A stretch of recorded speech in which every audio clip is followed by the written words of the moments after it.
రోహిత్ శర్మ ఈ పేరు వింటే చాలు అవతల పక్క ఎలాంటి పెద్ద టీం ఉంది గజ గజ వణికిస్తారన్నమాట. అలాంటి ప్లేయర్ అన్నమాట, అలాంటి కెప్టెన్ అన్నమాట. ఎందుకో తెలియదు సడన్గా కెప్టెన్ తొలగించారన్నమాట. అండ్ మొత్తం విషయం తెలుసుకోముందు ఒకసారి మన ఛానల్ సబ్స్క్రైబ్ చేసుకొని పక్కన బెల్ ఉంటుంది, బెల్ కూడా టింగ్ టింగ్ అనుకుంటాను. ఎందుకంటే ముందుగా నా వీడియోస్ మీరు చూడాలనుకుంటాను, మీరు మాత్రమే చూడాలనుకుంటాను. అండ్ విషయానికి వస్తే ఏదైతే రోహిత్ శర్మ గురించి ప్రతి ఒక్కరికి తెలుసు అన్నమాట. సెల్ఫ్లెస్ ప్లేయర్, సెల్ఫ్లెస్ కెప్టెన్ అని తెలుసు. తన స్వార్థం కోసం ఆడనమాట, దేశం కోసం, టీం కోసం ఆడతారన్నమాట. అలాంటి ప్లేయర్ అన్నమాట. మన T20 వరల్డ్ కప్ గెలిచాం, చాలా హ్యాపీగా సెలబ్రేట్ చేసుకున్నాం ప్రతి ఒక్కరు కూడా. కేవలం తన కెప్టెన్సీ అండ్ టీం, అంటే టీం నడిపించే విధానం బాగుంటుంది అన్నమాట.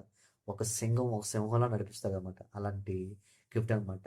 ఇంకా ఐసీసీ ఈవెంట్స్లో కూడా 93% మా నోడిది ముద్ర ఉంటుంది, విన్నింగ్ పర్సెంటేజ్ ఉంది. అలాగే ఓడిఐ మ్యాచ్లు కూడా 76% ఉంది విన్నింగ్ పర్సెంటేజ్. అలాంటి కెప్టెన్ మరి ఎందుకు తొలగించారో తెలియదు, అలాంటి రాజకీయాలు ఉంటుందో తెలియదు. అండ్ దీనికి మెయిన్ రీజన్ ఏంటంటే గౌతమ్ గంభీర్ అండ్ అగర్కర్.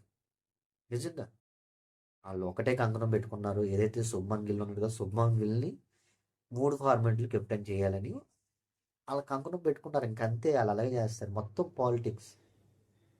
ఈ విషయంలో అయితే చాలా బాధపడ్డాను నేను, రోహిత్ శర్మ కెప్టెన్ తొలగించారు అనగానే నేను బాధపడ్డాను. అలాగే ప్రపంచవ్యాప్తంగా రోహిత్ శర్మ అభిమానులు చాలా నిరాశకు గురయ్యారన్నమాట. మొన్ననే చూసాం, ఫుల్ ఫిట్నెస్ అన్నమాట, 11 కేజీలు తగ్గాడు.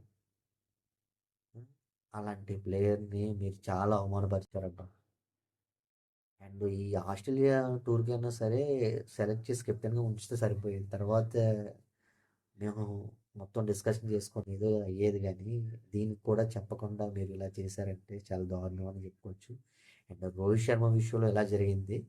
అండ్ తప్పు లేదబ్బా, ఫ్యూచర్ కెప్టెన్ కోసం మీరు సుమన్ గిల్ని సెలెక్ట్ చేశారు.